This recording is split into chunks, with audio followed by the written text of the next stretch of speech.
L'Arche d'Alliance, une relique entourée de mystères et de révérence, a été au centre de spéculations pendant des siècles, que ce soit pour son pouvoir divin ou sa disparition inexplicable.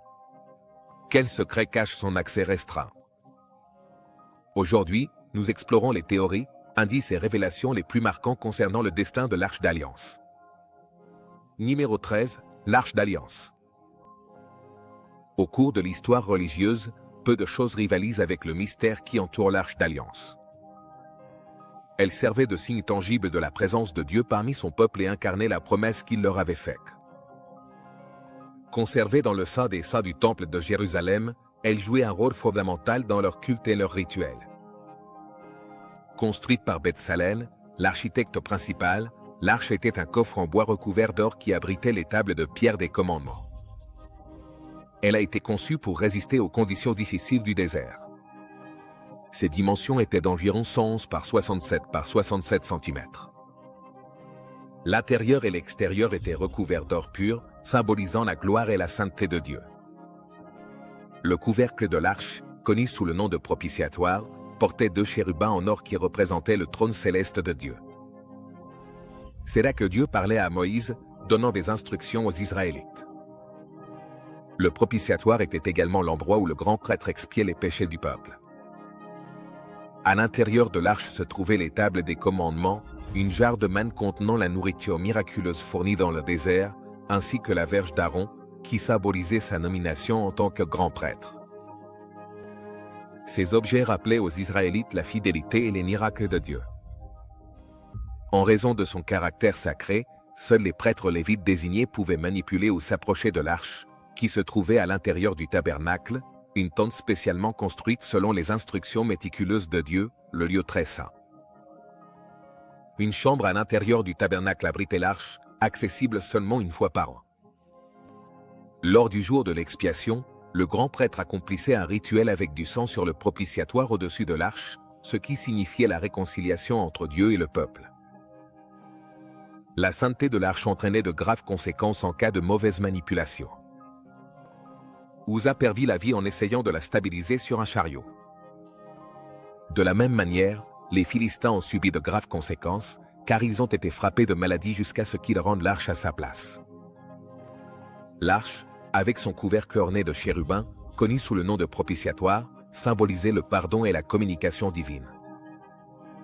Elle a joué un rôle crucial dans les rituels religieux, soulignant l'importance de l'expiation des péchés dans la Bible hébraïque.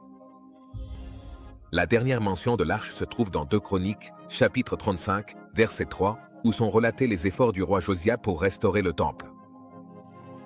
À partir de ce moment, son destin devient un mystère, ce qui donne lieu à diverses théories sur ce qu'il est advenu d'elle.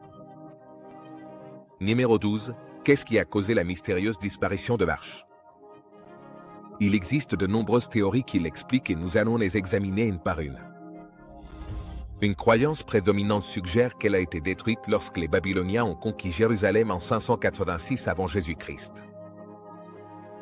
Les récits historiques mentionnent le pillage des trésors du temple par les Babyloniens, ce qui amène beaucoup à spéculer qu'ils auraient pu détruire ou confisquer l'arche. Cependant, il est crucial de noter que l'arche n'est pas mentionnée parmi les objets emportés par les Babyloniens dans plusieurs références bibliques, ce qui remet en question cette théorie. Une autre idée intrigante suggère que l'arche a été transportée en Éthiopie par Ménélik, fils du roi Salomon et de la reine de Saba.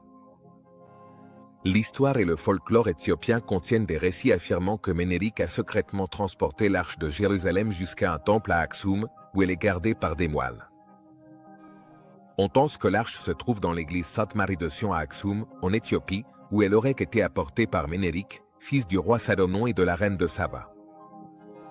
Des récits issus de textes éthiopiens tels que le Kebra Nagast racontent le voyage de Ménélik et affirment que l'arche est toujours protégée par une lignée de prêtres au sein de l'église. Des coutumes éthiopiennes, comme l'exposition de répliques de l'arche lors du Timket, une fête importante pour les chrétiens orthodoxes éthiopiens, ainsi que la présence historique de communautés juives telles que Beta Israël, suggèrent un lien ancien entre l'Éthiopie et le récit de l'arche. Certains souverains éthiopiens ont même affirmé descendre de Salomon et de la reine de Saba, utilisant ce lien pour légitimer leur règne. Ces récits historiques entremêlés compliquent la recherche du véritable emplacement et de la signification de l'arche. Cependant, il n'existe aucune preuve historique ou archéologique qui valide l'existence de Ménélik ou son déplacement de l'arche. Néanmoins, ces théories ont une dimension aventureuse. Un explorateur adventiste a affirmé avoir trouvé l'arche, mais malheureusement, ce récit est sans fondement, ce qui laisse l'emplacement de l'arche entouré d'une aura de mystère. Numéro 11, l'arche et le temple. Une fascinante tradition juive propose que le roi Josia, prévoyant la chute de Jérusalem, ait caché l'arche et les artefacts sacrés sous le mont du Temple, scellés avec une pierre gravée destinée uniquement aux yeux du Messie attendu. Certains passages bibliques semblent appuyer ce récit, suggérant que l'arche serait restée à l'intérieur du temple lors de sa destruction. Les références bibliques indiquent que l'arche est restée à l'intérieur du temple lors de sa destruction, ce qui concorde avec le récit de 2 Chroniques 35, 3, où le roi Josia ordonne aux Lévites de placer l'arche dans le temple, ce qui implique qu'elle n'y était pas auparavant. De plus, des textes historiques de Jérémie et d'Ézéchiel laissent entendre que la gloire de Dieu s'est retirée du temple avant sa ruine, ce qui pourrait signifier le départ ou la dissimulation de l'arche. Les preuves archéologiques et historiques confirment la présence de chambres et de tunnels inexplorés sous le mont du Temple. Dans plusieurs cas, les tentatives d'accès à ces zones inexplorées ont suscité la controverse. Par exemple, en 1981, un groupe a tenté de détruire le dôme du rocher, affirmant avoir découvert un tunnel menant à la chambre cachée de l'arche.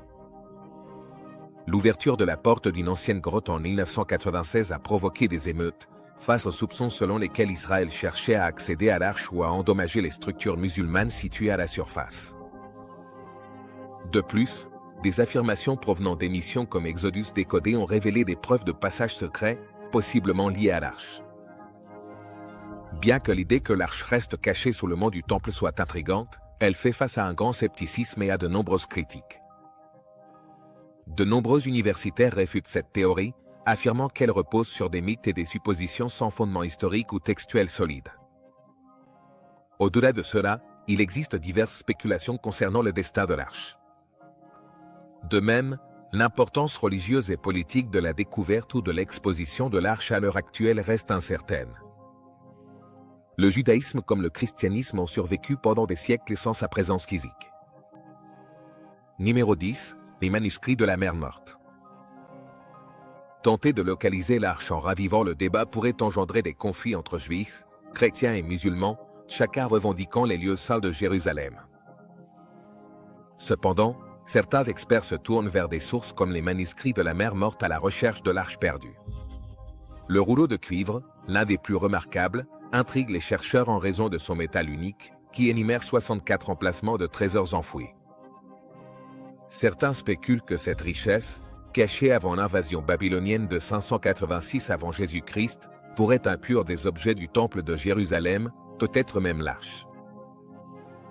Fait surprenant, le rouleau de cuivre suggère la possible localisation de l'arche près de la mer Morte, en particulier près de Qumran, à proximité d'un lieu mentionné dans le livre de Josué comme la vallée d'Accord ou la porte de l'espoir. La vallée symbolisait initialement le jugement découlant des méfaits d'Israël, mettant en avant l'appropriation indue d'objets sacrés par Akan. Fait intéressant, le terme Accord se traduit par désastre, ce qui le relie à des conséquences funestes. Dans les années 1980, un chercheur amateur et adventiste du 7e jour nommé Ron Wyatt a fait la une des journaux en affirmant avoir découvert l'Arche d'Alliance.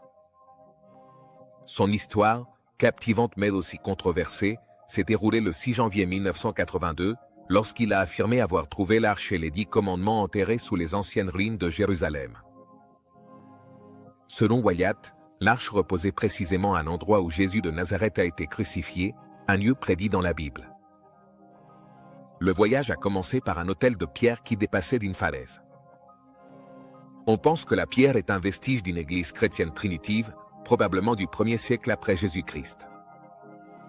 Pour Wyatt, cette pierre servait de repère indiquant l'importance du site. Des explorations ultérieures ont révélé 4 trous dans la pierre, qui auraient servi aux Romains à placer des croix en bois pour les crucifixions, y compris celle de Jésus. Wyatt affirma qu'un des trous, légèrement plus haut, indiquait l'emplacement du larron crucifié aux côtés de Jésus. Au cœur de l'affirmation de Wyatt se trouvait une pierre carrée qui servait de bouchon dans un trou de la croix. En retirant cette pierre, une fissure dans la roche fut révélée, que Wyatt associait aux références bibliques des rochers qui se fondaient en signe de douleur. Numéro 9. Réseau d'anciennes grottes. En s'enfonçant dans un réseau d'anciennes grottes, Wyatt affirma avoir découvert l'Arche d'Alliance dans l'une de ces cavernes. Dans une interview accordée à Anchorstone International en 1999, Wyatt raconta une observation particulière. Une substance sombre avait séché dans une fissure au-dessus de l'arche. Il a relié cette substance à l'acte du centurion qui perça le flanc du Christ, suggérant que du sang et de l'eau auraient pu couler sur le propitiatoire de l'arche. Il a comparé cela à la sanctification de la promesse de Moïse aux Israélites avec du sang et de l'eau lors des 10 commandements.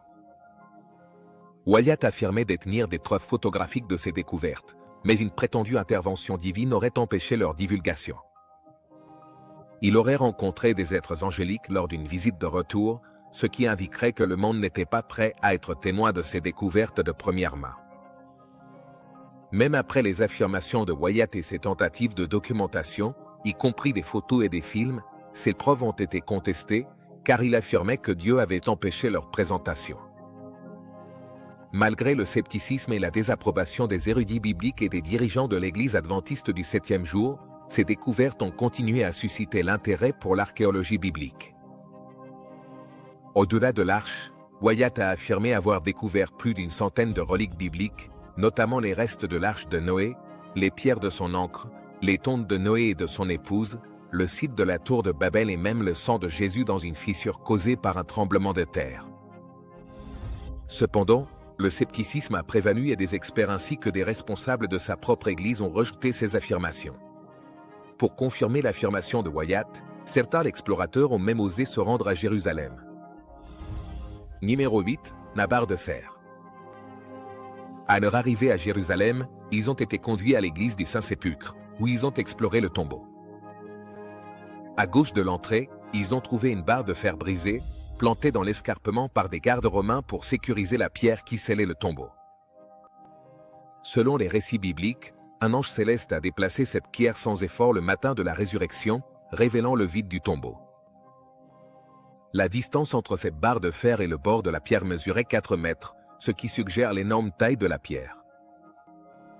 À l'intérieur de la première chambre du tombeau, ils ont trouvé la chambre des lamentations sur leur gauche et une crypte utilisée sur la droite, ce qui indiquait l'endroit où le Christ a reposé après sa crucifixion. Les environs du tombeau comprennent le Golgotha, connu comme le lieu du crâne, ainsi que le tombeau du jardin, ce qui renforce le récit biblique de la crucifixion de Jésus près d'un jardin et d'un tombeau. En explorant plus en profondeur, ils ont vu l'escarpement de calcaire, probablement l'emplacement du Golgotha, qui présentait des entailles romaines, des rainures horizontales et une grande coupe, probablement utilisée pour exposer des panneaux lors des crucifixions. Une fissure ou crevasse traversant l'escarpement était reliée à ces entailles, possiblement liée au tremblement de terre biblique survenu après la crucifixion du Christ. Numéro 7. Une étrange coïncidence. À présent, la révélation de la découverte de l'Arche d'Alliance par Ron Wyatt. Bien qu'aucune preuve visuelle n'ait été présentée, nous savons que Wyatt, reconnu pour ses découvertes antérieures, a affirmé avoir trouvé l'arche, attestant de son existence par son témoignage. Il a raconté une rencontre fortuite à Jérusalem, qui a donné lieu à une conversation inattendue sur l'archéologie et la possible localisation de l'arche dans la grotte de Jérémie. Au départ, Wyatt cherchait des pièces de char, mais le destin en avait décidé autrement. Il a ressenti cet appel, l'impression qu'il devait être à Jérusalem, mais ce qu'il pensait devoir y faire était totalement différent de ce qui s'est finalement produit. Il était donc chez lui lorsqu'il a lu à propos de la ville, entourée d'une seule muraille dans le 2e livre des Rois, chapitre 25. C'est alors qu'il a eu une intuition, peut-être même une impulsion surnaturelle, que l'arche pourrait se trouver à cet endroit précis. Il a commencé à creuser autour du mur de la falaise et, voilà, il a trouvé les encoches où ils avaient probablement placé l'inscription « Jésus de Nazareth, roi des Juifs », puis il a découvert les trous des croix, juste au pied de la falaise. Il s'est avéré que la zone était un endroit idéal pour la crucifixion. Les Romains l'avaient choisi en raison de son passage fréquent, ce qui en faisait un lieu d'exécution plus visible et marquant. Or, Wyatt ne creusait pas au hasard. il avait un permis de l'autorité des antiquités d'Israël pour cette fouille. Bien que cela ne soit pas connu du public, en raison de la nature sensible du travail, les critiques ont remis en question s'il y avait réellement travaillé. Mais les preuves suggèrent le contraire.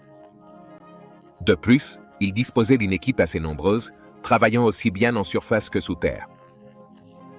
Il a également fait référence au livre des Maccabées, qui n'est peut-être pas un livre sacré en soi, mais qui contient tout de même quelques perles historiques.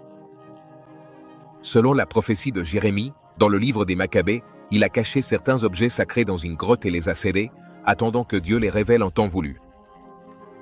Et c'est là que les choses deviennent sérieuses. Wyatt a affirmé que lors de la crucifixion du Christ, quand la terre a tremblé et que les rochers se sont fendus, une fissure s'est formée dans cette même falaise et s'est étendue jusqu'à environ 6 mètres plus bas.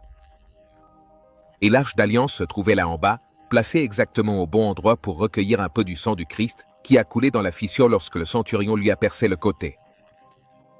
Lorsque Wyatt a trouvé l'arche, elle n'était pas simplement là comme une relique oubliée.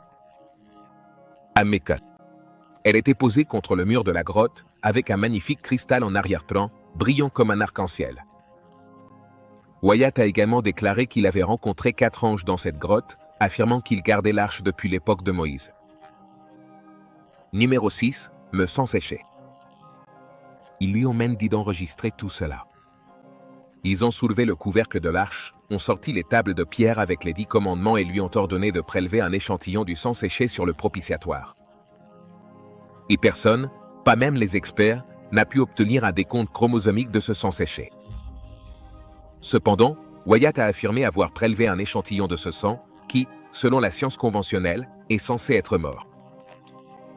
Mais lorsqu'il l'a analysé, il s'est avéré que c'était du sang humain, mais pas comme n'importe quel sang que l'on trouve normalement à l'état naturel. Les humains ont 46 chromosomes, 23 de la mère et 23 du père, ce qui constitue un ensemble complet pour un être humain. Mais ce n'était pas le cas avec cet échantillon, puisqu'il n'avait que 24 chromosomes, 23 du côté maternel et un seul chromosome. S'il s'était agi d'un être humain normal, il n'aurait pas pu se développer correctement avec seulement ce chromosome. Selon l'histoire racontée par Wyatt, lors de la crucifixion du Christ, son sang a coulé sur les rochers et même sur le propitiatoire de l'Arche d'Alliance, scellant ainsi l'alliance à la fois de l'Ancien et du Nouveau Testament. Il y a des versets dans le Nouveau Testament qui parlent de ce sang et de cette eau comme témoignage du sacrifice du Christ. Wyatt a relié tout cela à l'idée de la preuve dans un procès. Il l'a lié au sang et à l'eau sur le propitiatoire de l'Arche d'Alliance, comme étant la preuve du Père pour nous, montrant que son Fils s'est réellement sacrifié pour nous. Il croyait que cette arche, le trône du Dieu vivant sur terre, resterait là où elle est pour l'éternité. Selon lui, c'est la manière dont Dieu nous prouve que son Fils est réellement mort pour notre rédemption. Wyatt a laissé entendre certains événements futurs qui impliqueraient un groupe restreint qui verrait cette preuve, mais il s'est écarté de l'interprétation traditionnelle du millénium, affirmant que les choses ne se dérouleraient pas exactement comme la plupart des gens le pensent selon leur récit. Il a souligné l'importance de rechercher le pardon, de comprendre les Écritures et d'être prêt pour ce qui va arriver. La conversation s'est orientée vers une révélation future où le monde sera témoin du contenu de l'arche, y compris les tables de pierre, ce qui marquera la fin de la propagation de l'Évangile. Il est fait référence à un grand conflit, un affrontement entre 2 groupes, l'un qui s'accroche au commandement de Dieu et l'autre qui cède à une loi qui les contredit. La tension monte, laissant entrevoir ce scénario de la marque de la bête, où les gens doivent choisir entre suivre des lois humaines qui contredisent les commandements de Dieu ou s'en tenir aux lois de Dieu et affronter de graves conséquences de la part des autorités. Ce moment crucial, comme il est suggéré, pourrait pousser à une confession des péchés au nom de Jésus et à l'adhésion aux 10 commandements pour tous sur la terre. Cependant, tout le monde ne croit pas à toutes ces révélations de Ron Wyatt. Étant donné qu'il n'existe aucune preuve solide pour étayer ces affirmations, celle-ci suscite beaucoup de scepticisme et la recherche de l'Arche d'Alliance demeure un sujet d'intrigue. Numéro 5, l'emplacement de l'Arche sacrée. Dans une annonce récente, un groupe de scientifiques a fait une découverte convaincante dans une simple grotte qui pourrait offrir une information alternative sur l'emplacement de l'Arche sacrée. Ces archéologues explorent l'ancienne terre de Kiryat Yerim, sur les traces de la légendaire Arche d'Alliance. Bien que l'arche mystérieuse elle-même ne soit pas la découverte attendue, les trouvailles qu'ils font sont en train de réécrire le récit des anciens Israélites et des origines même du judaïsme. Selon les récits bibliques, l'arche est restée à Kiryat Yerim pendant 2 décennies avant d'être transférée à Jérusalem. Les découvertes de l'équipe apportent un nouvel éclairage sur cette période cruciale de l'histoire. Ces révélations remettent également en question la croyance traditionnelle selon laquelle le roi David aurait été le seul responsable du transfert de l'arche à Jérusalem. Le récit biblique retrace le voyage de l'arche depuis le tabernacle de Silo jusqu'à sa défaite face aux Philistins lors d'une bataille dévastatrice. Curieusement, après avoir été frappés par des fléaux, les Philistins vendirent l'arche aux Israélites, qui l'installèrent à Kiryat Jearim pendant une période remarquable de 20 ans. L'histoire se poursuit avec l'initiative du roi David de transporter l'arche à Jérusalem, d'abord dans une tente, puis plus tard dans le temple du roi Salomon. Mais c'est ici que survient l'aspect le plus intrigant. Après cet événement, le récit biblique garde curieusement le silence sur l'arche. Son absence dans les récits ultérieurs des rois de Juda et d'Israël a déconcerté des experts comme Thomas Remé, une autorité éminente dans les études bibliques hébraïques. Le mystère qui entoure l'arche reste fascinant, peut-être à cause de son contenu supposé, les tables de pierre originales portant les 10 commandements gravés. Numéro 4. Des pouvoirs divins. Selon la tradition biblique, l'arche possédait des pouvoirs divins capables de renforcer les armées israélites ou d'abattre ceux qui osaient interagir avec elle. Au milieu des fouilles quotidiennes, les archéologues ont méticuleusement classé leurs découvertes, allant des artefacts en verre aux ossements d'animaux, en passant par divers petits objets trouvés. De plus, il y a un panier vide étiqueté avec humour, qui est identifié comme l'arche. Bien que l'archéologue Israël Finkelstein, de l'université de Tel Aviv, ne recherche pas l'arche physique, son objectif est de percer sa signification historique. Il a mené des fouilles sur des sites liés à l'histoire de l'arche, notamment à Silo dans les années 1980 et, actuellement, à Kiryat Yearim. En collaboration avec le Collège de France, Finkelstein approfondit la narration de l'arche, un récit que l'on pense avoir émergé vers le 8e siècle avant Jésus-Christ et qui a ensuite été intégré dans les textes bibliques, en particulier dans Samuel. Il suggère que le récit du transfert de l'arche par David à Jérusalem dans 2 Samuel 6 pourrait avoir été un ajout à la narration originale qui se terminait à Kiryat Yearim. Mais cela ne ferait-il pas des révélations de Ron Wyatt un mensonge? Selon ces scientifiques, l'auteur de la Bible reste un mystère, une compilation rédigée au fil de différentes époques par divers individus. Les textes attribués à David et Salomon sont probablement apparus bien après leur vie, peut-être même des siècles plus tard. Malgré les débats sur la validité historique de figures comme David et Salomon, les preuves archéologiques soutenant le grand royaume unifié d'Israël, telles que décrits dans la Bible au Xe siècle, restent rares. Les récits décrivant l'opulent empire et la construction du temple de Salomon sont probablement apparus à la fin du 7e siècle avant Jésus-Christ, sous le règne du roi Josia. Cette période, près de 3 siècles après la supposée ère davidique, a vu l'apparition de textes qui mettaient en avant les efforts de Josia pour étendre les frontières de Juda et centraliser le culte de Yahvé dans le temple de Jérusalem. Troisième point, l'éradication des autres pratiques religieuses. Le règne de Josia a joué un rôle fondamental dans la refonte des idéologies et des pratiques religieuses dans la région. Romer suppose que c'est Josia qui a transporté l'arche à Jérusalem afin de centraliser les activités religieuses et politiques. Selon lui, l'histoire de la relocalisation de l'arche par David pourrait avoir été une justification écrite par Josia. Cette théorie, a soutenu Romer, pourrait expliquer l'absence de récits supplémentaires concernant l'arche, étant donné la chute ultérieure de Juda face aux Babyloniens moins de 3 décennies après le règne de Josia.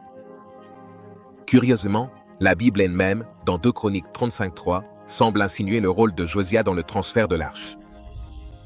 Le verset attribue à Josia, et non à David, les instructions concernant le placement de l'arche sacrée dans la maison construite par Salomon. La foule en cours à Kiryat Yearim, un tel situé à seulement 12 km à l'ouest de Jérusalem, fournit également des preuves supplémentaires qui soutiennent la théorie de Josia. Cette recherche archéologique marque la première exploration exhaustive de ce site biblique, révélant des vestiges allant de l'âge du Bronze ancien jusqu'à l'époque byzantine. La toute dernière campagne de fouilles archéologiques à Kiryat Yearim a mis au jour un important mur de soutènement, d'une épaisseur d'environ 3 mètres, qui se dresse encore fièrement à une hauteur impressionnante de 2 mètres. À en juger par les fragments de céramique environnants, ce mur semble dater du 8e ou du 7e siècle avant Jésus-Christ et a servi de support de fondation pour une terrasse nivelée sur le monticule, un élément architectural courant dans les établissements du Levant. Finkelstein a souligné que de telles terrasses accueillaient souvent des temples, ce qui indique la possible existence d'un important centre religieux sur le site. Christophe Nicole, archéologue au Collège de France et co-directeur des fouilles de la famille Schmaz à Kiryat Yarim, a également mis en avant l'importance probable du site en tant que centre de culte durant les 8e ou 7e siècles avant Jésus-Christ. Finkelstein a suggéré l'intrigante possibilité d'une rivalité entre le temple de Kiryat Yarim et celui de Jérusalem. Malgré la proximité de Jérusalem, Kiryat Yarim, selon les récits bibliques, était une ville benjamite possiblement associée au royaume du nord d'Israël, qui englobait toutes les tribus israélites à l'exception de Juda. Cela suggère que, durant certaines périodes, Kiryat Yarim a pu fonctionner comme un établissement frontalier lié au royaume du nord. Numéro 2. Rivalité entre Israël et Juda. En mettant l'accent sur un contexte historique et religieux allant au-delà de la simple proximité géographique, les archéologues ont affirmé que l'ancienne rivalité entre le royaume d'Israël et celui de Juda est essentielle pour comprendre les déplacements de l'Arche d'Alliance. Israël, un royaume plus grand et plus puissant que Juda, s'est fréquemment affronté à son voisin du sud jusqu'à sa chute aux mains des Assyriens à la fin du 8e siècle avant Jésus-Christ. Cet événement a permis à Juda, en particulier durant le règne de Josia, de s'étendre vers des régions comme Benjamin, assurant ainsi sa survie en tant que l'une des rares tribus à ne pas avoir été touchée par la conquête assyrienne. Les découvertes archéologiques indiquent d'importantes activités religieuses à Kiryat Yarim pendant les périodes postérieures au supposé déplacement de l'Arche par le roi David, mais antérieures aux efforts du roi Josia pour soumettre la région à l'autorité de Jérusalem. Les références dans le livre de Josué à Kiryat Yarim, également connu sous le nom de Kiryat Baal ou Bala, suggèrent son lien avec le culte du dieu cananéen Baal. Cette association était mal vue par les scribes bibliques à l'époque de Josia. Cette dualité se reflète dans une chronique, chapitre 13, verset 6, où il est fait mention du voyage de David à Bala de Juda, Kiryat Yarim, pour récupérer l'arche de Dieu. Si ces hypothèses sont valides, cela implique que l'arche de l'Alliance, profondément enracinée dans le symbolisme juif, n'a résidé à Jérusalem que durant les dernières décennies avant l'invasion babylonienne. Pendant la majeure partie de son existence, l'arche a probablement résidé à Kiryat Yarim et, auparavant, à Silo, situé au nord de la Cisjordanie. Fait surprenant, durant une grande partie de son histoire, l'arche aurait pu être associée à des pratiques religieuses très différentes de celles du judaïsme moderne. Ces chercheurs pensent que les versets bibliques affirmant que l'arche contenait les tables de la loi sont des textes relativement récents, probablement rédigés à l'époque du roi Josia ou même après. De plus, l'affirmation du premier livre des rois, chapitre 8, verset 9, qui indique qu'il n'y avait rien dans l'arche à part les 2 tables de pierre que Moïse y avait placées à Horeb, le mont Sinaï, soulève la spéculation que les 10 commandements auraient pu remplacer autre chose. Numéro 1. Divinité et culte. Les premiers Israélites adoraient des divinités cananéennes comme Baal et El, comme le démontrent les inscriptions hébraïques du 8e siècle découvertes dans un sanctuaire à Kintili Adrud, au nord-est du Sinaï. Conformément au contexte biblique et aux découvertes archéologiques, à l'origine, Yahvé n'était pas la divinité universelle et invisible que l'on observe dans le judaïsme moderne. Au contraire, les adorateurs représentaient Yahvé comme un taureau ou un dieu assis et vénéraient une parèdre divine, Ashra. Les inscriptions d'Arud indiquent en outre l'existence de cultes locaux dédiés à Yahvé de Samarie et à Yahvé de Théman, ce qui suggère une forme de culte décentralisé, à l'opposé de la pratique centralisée à Jérusalem. Le livre de Remer, L'invention de Dieu, analyse en profondeur des coffres sacrés similaires que portaient les Arabes et les Bédouins pré-islamiques, lesquels pouvaient contenir 2 pierres sacrées ou des statues de divinité. En établissant des parallèles, Remer émet l'hypothèse que l'arche abritait à l'origine des statues représentant Yahvé et Ashra, ce qui éclaire une histoire religieuse bien différente des interprétations modernes. Alors, s'il y a tant de controverses autour de l'histoire de l'arche et de son usage dans l'Antiquité, à qui faut-il se fier ? Bien que la position des scientifiques puisse sembler plus logique, la religion s'est toujours distinguée par son aspect spirituel, ce qui a entraîné des divisions dans les réactions des gens face aux différentes perspectives sur l'emplacement de l'Arche d'Alliance. Alors que les personnes les plus spirituelles ont tendance à croire aux révélations de Ron Wyatt, les critiques et les scientifiques poursuivent leurs recherches pour découvrir la vérité sur l'histoire et le contenu de l'Arche sacrée. On se retrouve dans la prochaine vidéo.